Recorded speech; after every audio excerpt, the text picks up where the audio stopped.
Hello everyone, welcome again to my channel. तो आज हम एनसीईआरटी ईवीएस के क्लास 4th का चैप्टर नंबर 7 खिड़की से पढ़ेंगे। इसके पहले हमने चैप्टर नंबर 6 को पढ़ा था जिसमें ओमना का सफ़र था।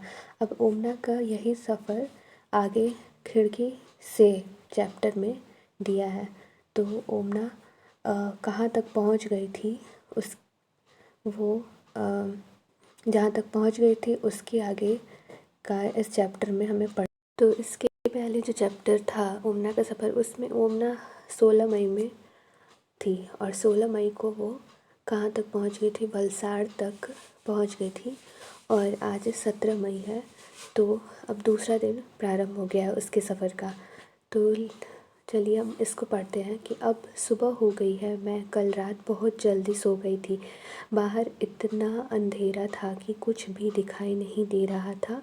आज सुबह जब ट्रेन रुकी तो मेरी आँख खुली। बाहर प्लेटफॉर्म लगे बोर्ड पर लिखा था मड़गांव। अब वो मड़गांव पहुंच गई है। अप्पा ने बताया कि अब हम गोवा राज्य में हैं। यानी मड़गांव कहाँ पर है?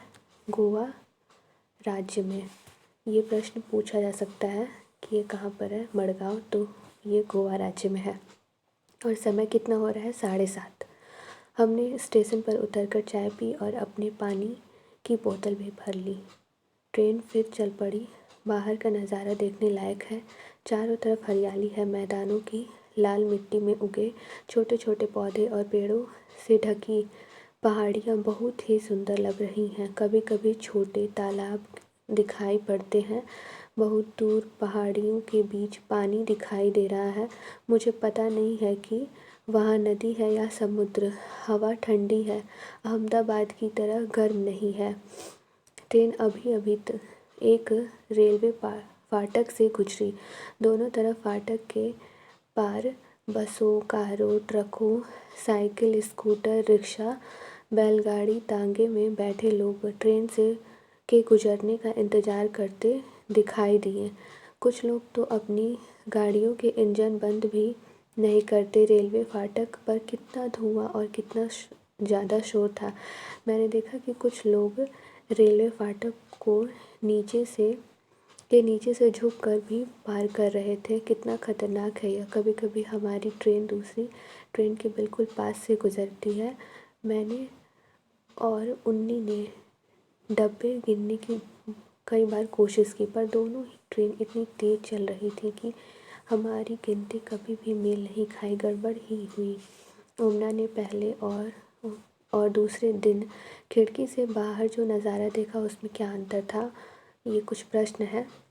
ओमना ने रेलवे फाटक के दोनों तरफ कौन कौन से वाहन देखे जो पेट्रोल या डीजल से चलते होंगे। इन वाहनों से शोर और धुआं क्यों हो रहा था और वाहनों के शोर तथा पेट्रोल डीजल की बचत के लिए हम क्या कर सकते हैं? चर्चा करो। अब चर्चा करो। कुछ लोग रेलवे फाटक तब भी पार करते हैं जब वह बंद होता है।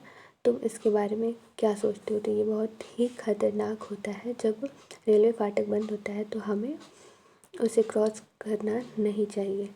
हमें इंतज़ार कर लेना चाहिए कुछ देर, और जब ट्रेन चली जाए और जब फाटक खुल जाए तब हमें पटरी को पार करनी चाहिए। अब क्या है कि समय हो गया यहाँ पर 8:30। 17 मई को मैं खिड़की के पास आंखें बंद किए बैठी थी कि अचानक ट्रेन के चलने की आवाज़ बदल गई। खड़ खड़ खड़ खड़ खड़ खड़। मैंने आंखें खोली। अंदाज़ा लगाओ मैंने क्या देखा। हमारी ट्रेन नदी के ऊपर बने पुल पर से जा रही थी। कितना बड़ा था वह पुल।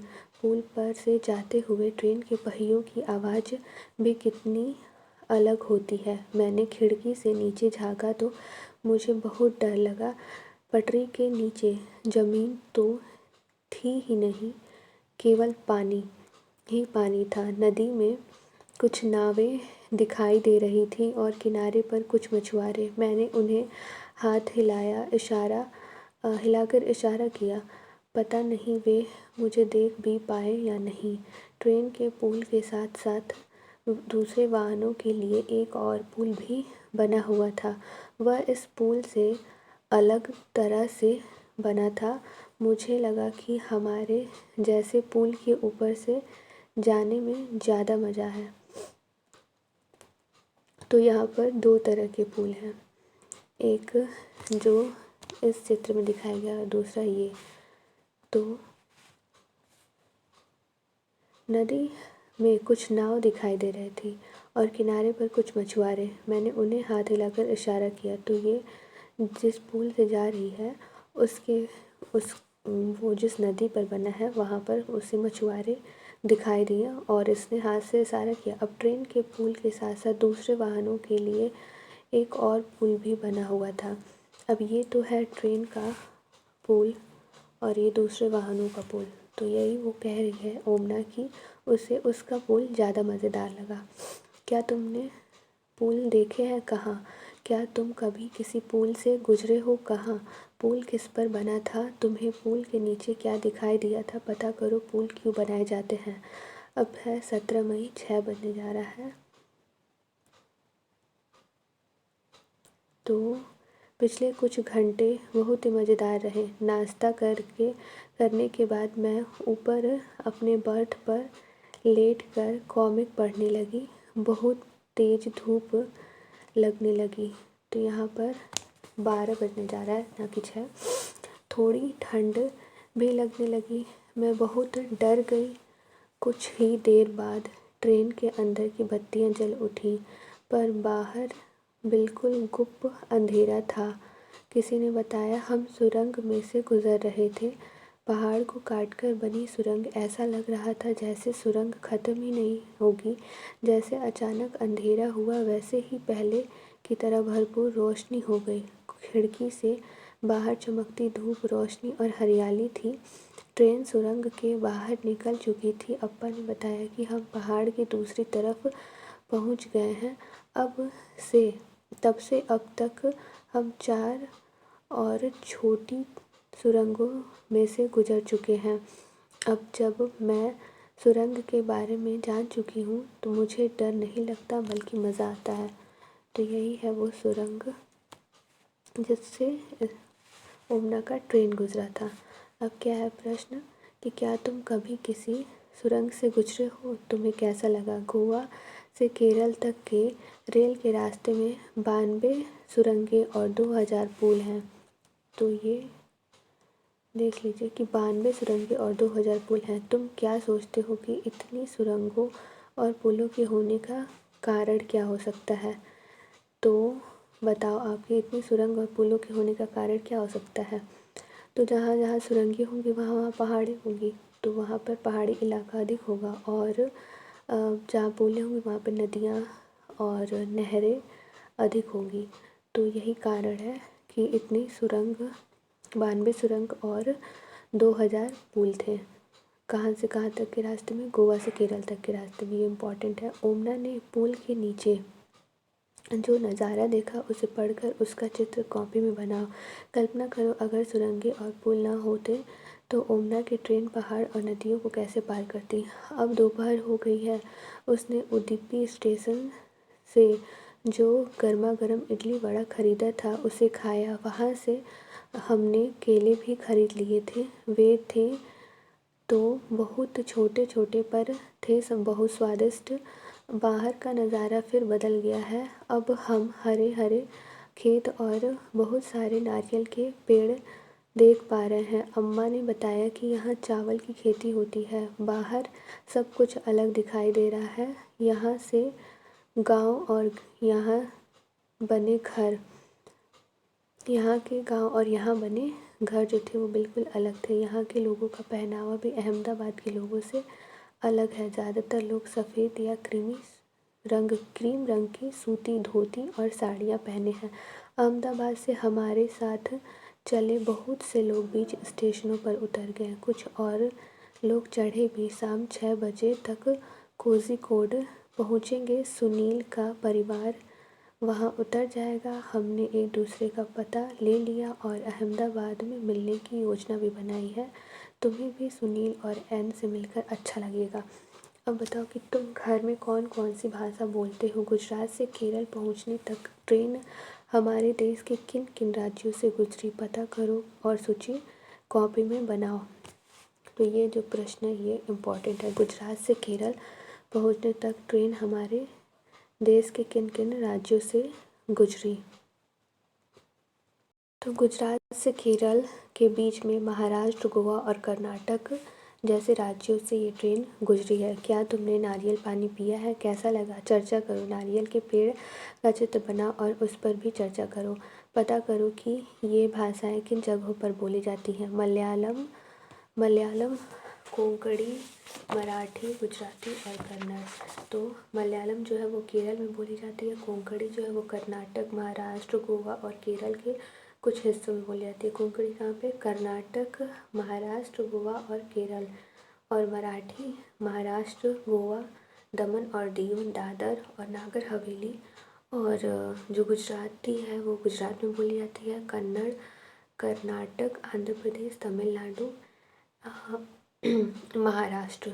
तो यहाँ पर कन्नड़ लैंग्वेज बोली जाती है। अब रात हो चुकी है, हमने अपना सामान संभालना शुरू कर लिया है। लगभग 3 घंटे में हमारा स्टेशन कोट्टायम भी पहुँच जाएगा, वहाँ हमें उतरना है। आज रात को हम वलियम्मा के घर जाएंगे, वहाँ से सुबह बस में बैठकर अम्मू माँ के गाँव के लिए रवाना होंगे। सभी बहुत थक गए हैं, आज ट्रेन में हमारा दूसरा दिन ख़त्म होने को है। बाप रे, कितना लंबा सफ़र तय किया हमने, पर मज़ा भी बहुत आया। अब मैं लिखना बंद कर रही हूँ, अम्मू माँ के घर पहुँचकर फिर डायरी लिखूँगी। तुम इन्हें क्या कहकर बुलाते हो? माँ की बहन, माँ की माँ, पिताजी की बहन और पिताजी की माँ। तो अब जिस स्टेट में है उसके अकॉर्डिंग उसको क्या बुलाते हैं, या फिर जिस कल्चर में है उसके अकॉर्डिंग इन लोगों को क्या बुलाते हैं। और अध्यापक के लिए यहाँ पे है कि विभिन्न राज्यों की भाषा, पहनावे, भोजन और भूभागों के बारे में जानकारी इकट्ठा करने में बच्चों की मदद की जा सकती है। मलयालम में वलियम्मा माँ की बड़ी बहन को कहते हैं और अम्मा अपनी माँ की माँ को कहते हैं, यानी नानी को कहते हैं। तो यहाँ पे हमने इस चैप्टर में क्या पढ़ा कि ओमना जो थी वो एक दिन के सफ़र के बाद अब यहाँ पहुँच गई है, दूसरे दिन के सफ़र में आ गई है। और वो गुजरात के गोवा के मड़गाँव में पहुँच गई है। इस 17 तारीख को वो गोवा के मड़गाँव में पहुँच गई है। उसके बाद वो उसका जो ट्रेन था वो कई रास्तों से गुजरा, जिसमें से बहुत सारे सुरंग थे और पुल थी। जो सुरंगें थी वो 92, इसमें दिखाया गया कि 92 सुरंगों से और 2000 पुल से उसका ट्रेन गुजरा था। तो बस यही इतना कुछ था इसमें। और एक और क्वेश्चन था कि गुजरात से केरल के रास्ते में कौन कौन से राज्य पड़ते हैं, जो कि है महाराष्ट्र, गोवा और कर्नाटक। और लैंग्वेज का क्वेश्चन है तो मलयालम कहाँ पर बोला जाता है? केरल में। कोंकणी कहाँ पर बोली जाती है? कर्नाटक, महाराष्ट्र, गोवा और केरल के कुछ हिस्सों में। मराठी महाराष्ट्र, गोवा, दमन, दीव, नगर हवेली। और गुजराती गुजरात में, कन्नड़ कर्नाटक, आंध्र प्रदेश, तमिलनाडु और महाराष्ट्र। तो बस इतना सा ही था इस चैप्टर में। अगर आपको अच्छा लगा हो तो आप इस वीडियो को लाइक कर सकते हैं और चैनल को सब्सक्राइब कर सकते हैं हमसे जुड़े रहने के लिए। Thank you.